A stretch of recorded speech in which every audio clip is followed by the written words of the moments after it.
السلام علیکم ورحمۃ اللہ وبرکاتہ۔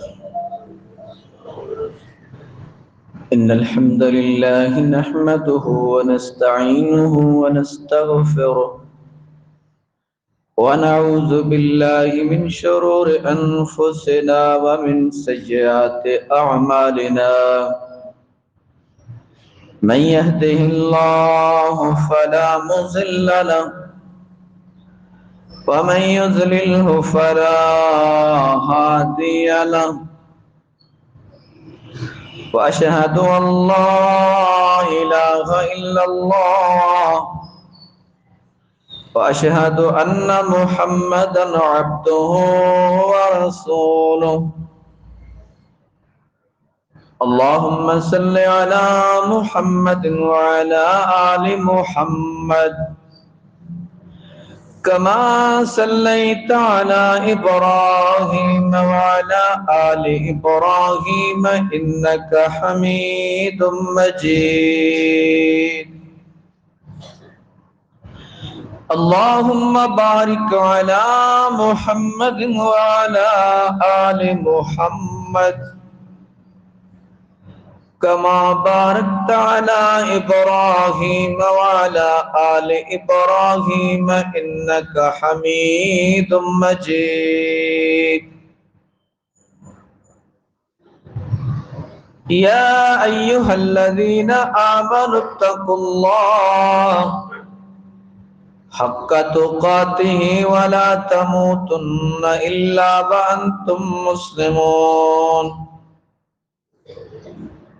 يا أيها الناس اتقوا ربكم الذي خلقكم من نفس واحدة وخلق منها زوجها وبث منهما رجالا كثيرا ونساء، واتقوا الله الذي تساءلون به والأرحام إن الله كان عليكم رقيبا۔ يا أيها الذين آمنوا اتقوا الله وقولوا قولا سديدا يصلح لكم أعمالكم ويغفر لكم ذنوبكم،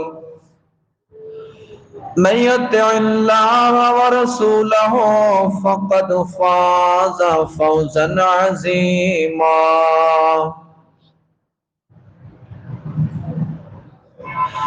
أما بعد فإن خير الحديث كتاب الله وخير الهدي هدي محمد صلى الله عليه وسلم، وشر الأمور محدثاتها وكل محدثة بدعة وكل بدعة ضلالة وكل ضلالة في النار۔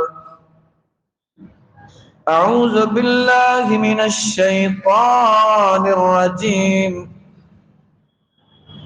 بسم الله الرحمن الرحيم۔ ولا تقتلوا أولادكم خشية إملاق نحن نرزقهم وإياكم إن قتلهم كان خطأ كبيرا۔ ولا تقربوا الزنا إنه كان فاحشة وساء سبيلا۔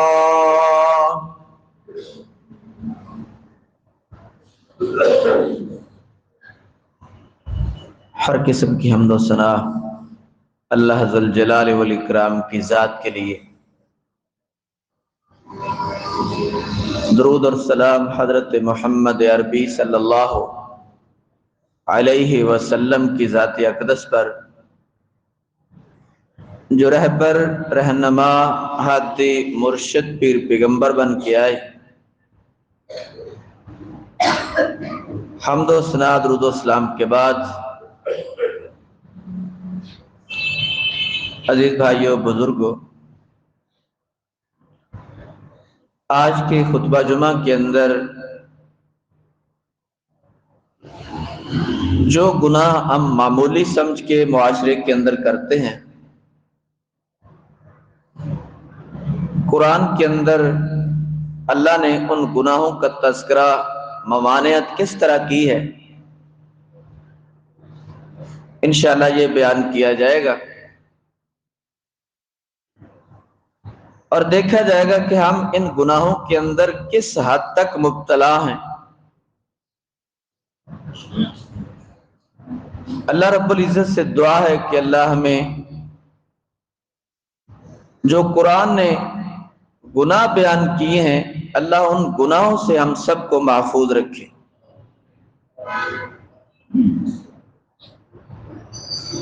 قرآن اصلاح ہے، تربیت ہے، قرآن جہنم سے روک کر جنت میں لے جانے کا ایک راستہ ہے، ایک بہت بڑی قرآن رہبری کرتا ہے، لیکن خوش قسمت وہ لوگ ہیں کہ جو اس سے رہنمائی حاصل کرتے ہیں۔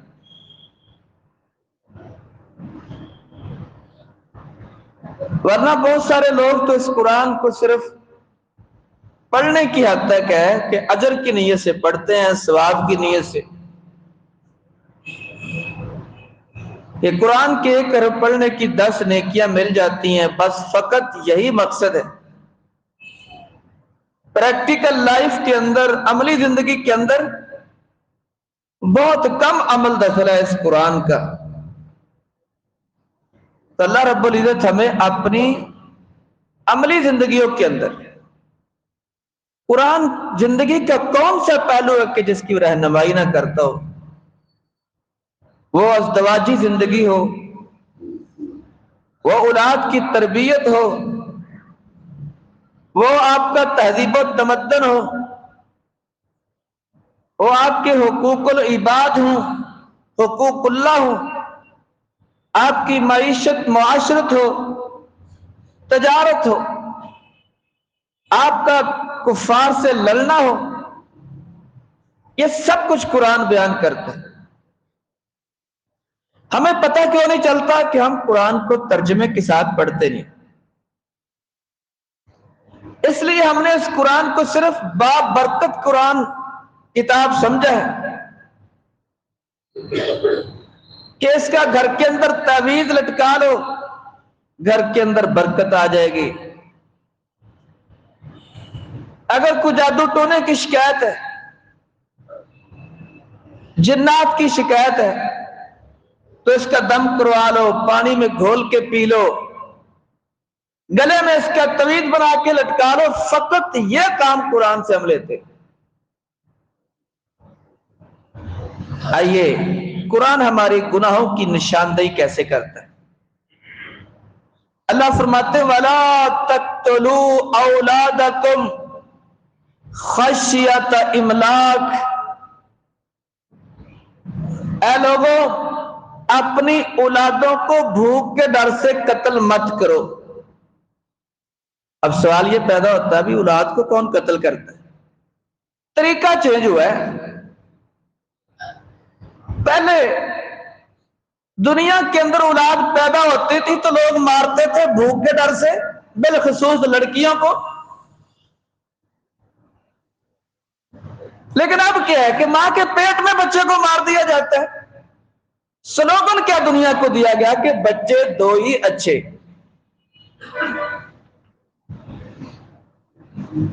باقاعدہ حکومتوں کے اندر محکمہ بنے، محکمہ بہبود آبادی، کہ آبادی کو کنٹرول کرنے کا محکمہ۔ زیادہ لوگ ہو جائیں گے، کھائیں گے کہاں سے؟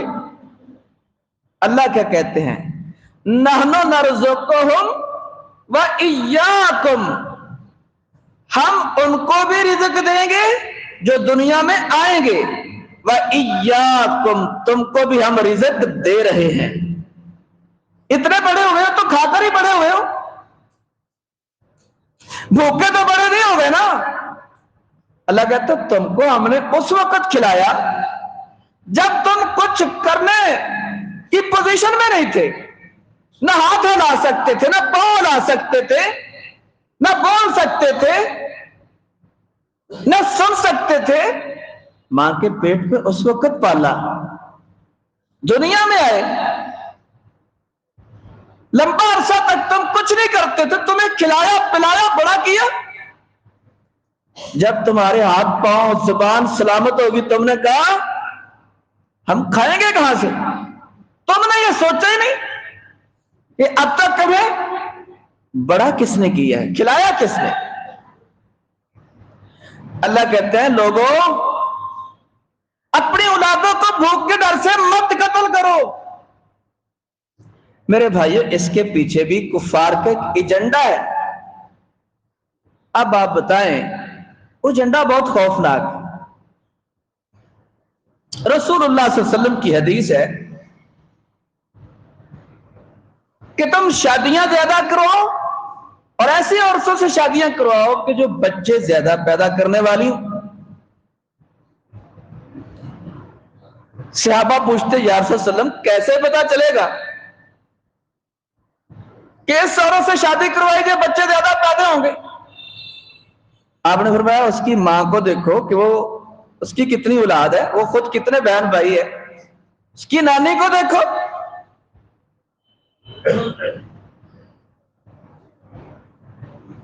بچے زیادہ پیدا کرو گے کل قیامت کے دن اپنے زیادہ امتی ہونے کی وجہ سے میں باقی نبیوں میں فخر کروں گا کہ میری امت بہت زیادہ ہے. میرے بھائیوں اب کفار نے اس کے اندر کیا کیا، انہوں نے جب اسلامی تاریخ کا مطالعہ کیا ان کو نظر آیا کہ مسلمانوں کے اندر ایک جہاد کا کنسپٹ ہے. اس جہاد کے کنسپٹ کو ختم کیسے کیا جائے. انہوں نے کہا کہ ان کے اندر اولاد کی کمی پیدا کر دیں. بچے ایک دو ہوں گے نا، کسی کا دل نہیں کرے گا کہ جہاد پر بھیجنے کے لیے. وہ کہتے یار میرا تو ایک ہے، میرا تو ایک ہے، میں کیوں بھیجوں؟ بھیجے تو وہ جن کے زیادہ ہے. جب اولاد کی محبت، اولاد تھوڑی ہوگی زیادہ غالب آئے گی، جہاد آٹومیٹک سلو ہو جائے گا، حتیٰ کہ ایک سٹیج پر بند ہو جائے گا. کفار کی سازش یہ تھی. دوسرا کفار نے کہا کہ جہاد کو روکنے کے لیے مسلمانوں کے اندر اس طریقے سے ہم فحاشی کو رائج کریں. محکمہ بہبود آبادی کے ذریعے ہم فحاشی مسلمانوں کے اندر پھیلا دیں گے. انہوں نے کہا ہمارے ہاں حرام زدگی بہت زیادہ ہے، یہی حرام زدگی ہم مسلمانوں کے اندر پیدا کر دیں گے. 70% لوگوں کو وہاں پر اپنے باپ کا نہیں پتا، باپ کے کھانے میں ماں کا نام ہے. وہ مادر پدر فحاشی مسلمانوں میں راج کرنے کے لیے محکمہ بہبود آبادی کا سہارا لیتے.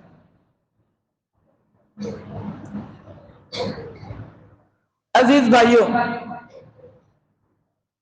اب میں آتا ہوں کہ اللہ رزق کیسے دیتا ہے. اللہ کہتا ہے نحنو نرزقہم، ہم ان کو رزق دیں گے، جتنے بھی دنیا میں آ گئے رزق دیں گے، وافر دیں گے. وَإِيَّاكُمْ، تم کو بھی رزق دے رہے ہیں، تمہارے باپ دادا کو بھی رزق دیا تھا. آج سے آپ 20 سال 30 سال پیچھے چلے جائیں، ہمارے زیادہ کھائی جانے والی چیز گندم ہے. گندم کا فی ایکڑ جھاڑ 20 من اوسط تھا. دنیا بڑھ گئی، اب گندم کا جھاڑ کتنا ہو گیا ہے؟ اوسط پاکستان میں 50-55 من فی ایکڑ ہو گیا. جتنے رقبے پر اس وقت گندم کاشت ہو رہی ہے، صرف اتنے ہی رقبے پر گندم کاشت ہوتی رہے تو اس وقت پاکستان کے پاس کم و بیش 1 سال کا ایڈوانس سٹاک موجود ہے. سارے رقبے پر گندم نہیں کاشت ہوتی، ہم چاول کاشت کرتے ہیں، ہم دیگر فصلیں کاشت کرتے ہیں. پہلے سال میں 1 ایکڑ سے 1 فصل لیتے تھے، اب کتنی لیتے ہیں؟ 3 لیتے ہیں.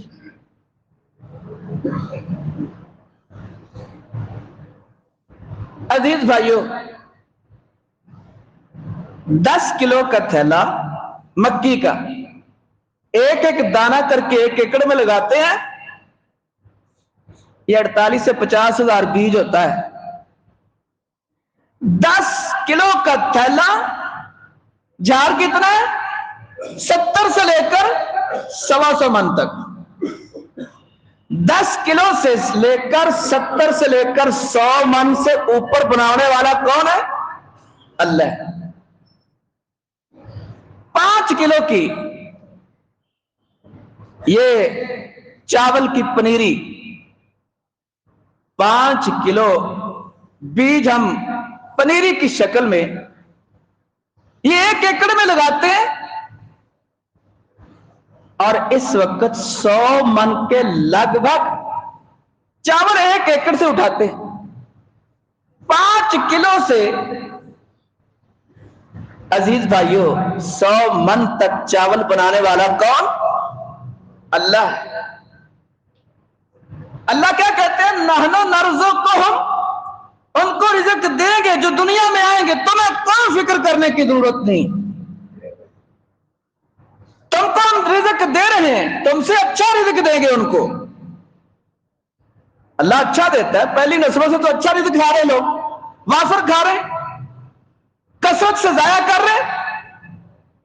شادیوں بیاہوں پہ آپ جائیں، کتنا رزق ضائع ہوتا ہے، گھروں کے اندر کتنا رزق ضائع ہوتا ہے، ٹکڑے کتنے ضائع ہوتے ہیں.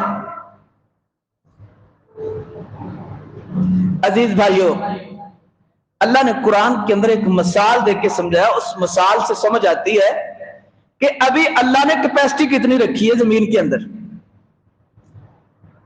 اللہ تیسرے سپارے کے اندر کہتے ہیں مثل الذین ينفقون اموالهم فی سبیل اللہ کمثل حبۃ انبتت 7 سنابل فی کل سنبلۃ 100 حبۃ واللہ یضاعف لمن یشاء واللہ واسع علیم.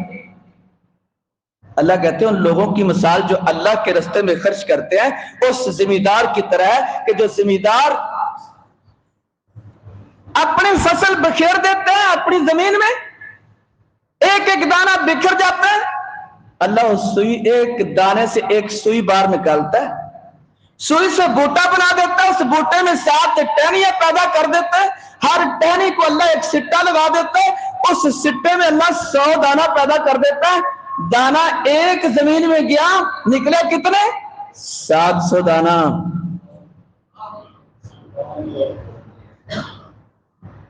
آگے اللہ نے کہا واللہ یضاعف لمن یشاء، اللہ اس سے بھی زیادہ اضافہ جس کا چاہتا ہے کر دیتا ہے، 700 سے بھی زیادہ. اب گندم آئے گی، آپ دیکھ لینا کہ 1 سٹے میں ابھی 100 دانہ پیدا نہیں ہوا، ابھی اتنے پیدا ہوئے ہیں جتنی انسانوں کو ضرورت ہے. یہ 40 سے 42 دانے 1 سٹے کے اندر. ابھی یہ وقت آنا ہے. اگر قرآن کے اس آیت کو دیکھا جائے، اس 1 ایکڑ کے اندر فی من تک گندم، فی ایکڑ گندم کتنے من جائے گی؟ 209 من تک. 209 من تک، یعنی جو زمین خالی رہ جاتی ہے اس پر بھی گندم اگے. خالی جگہ پر ہو جائے تو فی ایکڑ جھاڑ کتنا آئے گا؟ 209 من. ابھی کتنا ہے؟ 8 ارب کی آبادی کے لیے صرف 50-55. دنیا کی اوسط اس وقت 60-70 من ہے، اور چائنا کے اندر اس وقت 116 من تک فی ایکڑ جھاڑ ہے گندم کا اس سال. 116 من. ان کی آبادی 1.5 ارب ہے. اللہ نے ان کا رزق زیادہ کر دیا. ہماری آبادی کم ہے، اللہ نے ہم سے بھی رزق زیادہ کر دیا. اللہ کیا کہتے ہیں؟ نحنو نرزقہم. کوئی کافر ہے، کوئی مسلمان ہے، کوئی درندہ ہے، کوئی پرندہ ہے، کوئی جانور ہے، کوئی بھی زیرو ہے جس کو میں نے پیدا کیا، نحنو نرزقہم، ہم ان کو رزق دے رہے ہیں. وافر مقدار میں رزق دے رہے ہیں. جتنے اس کی ضرورت ہوتی ہے اس کی ضرورت سے زیادہ دیتے. ہمارے گھر بڑے ہوتے ہیں نا، ہمارے گندم کے پڑھولے بڑے ہوتے ہیں، وافر ہے نا. بینک بھرے ہوتے ہیں، وافر ہے. چیزوں کا اسٹاک گھر کے اندر موجود ہے، وافر ہے. یہ کیا ہے؟ اللہ کہتے ہیں تم اس وجہ سے اولاد کی کمی کو چاہتے ہو، یہ کھلائیں گے کہاں سے؟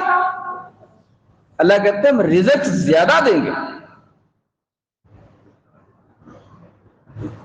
اللہ کہتے ہیں وَلَا تَقْتُلُوا أَوْلَادَكُمْ، اپنی اولادوں کو قتل مت کرو. جو دنیا میں آنا چاہتا ہو آنے دو. بچپن میں والدین فوت ہو جاتے ہیں، کون پالتا ہے؟ کون بڑا کرتا ہے؟ اللہ کرتا ہے. بذات خود رسول اللہ صلی اللہ علیہ وسلم ماں کے پیٹ میں تھے، باپ فوت ہو گیا، 6 سال کے ہوئے ماں فوت ہو گئی، 8 سال کے ہوئے تو دادا فوت ہو گیا. پال کر بڑا کیا نا. کس نے کیا؟ اللہ نے کیا. کچھ کھلا کر بڑا کیا. تو میرے بھائیو، آج اس گناہ کے اندر غیر محسوس طریقے سے مسلمان داخل ہو چکے. تو اللہ کہتے ہیں اپنی اولادوں کو مت قتل کرو. بہت سارے قتل ماں کے پیٹ میں ہو جاتے. کیا یہ قتل جائز ہے؟ اللہ ہر طرح کا قتل منع فرماتا ہے. دوسرا گناہ معاشرے کے اندر اللہ فرماتے وَلَا تَقْرَبُوا الزِّنَا إِنَّهُ كَانَ فَاحِشَةً وَسَاءَ سَبِيلًا. لوگوں زنا کے قریب نہ جانا، یہ بہت بڑی فحاشی اور بڑا برا رستہ ہے. معاشرے میں زنا کیوں عام ہے؟ اس کی وجوہات تلاش کرنی پڑیں.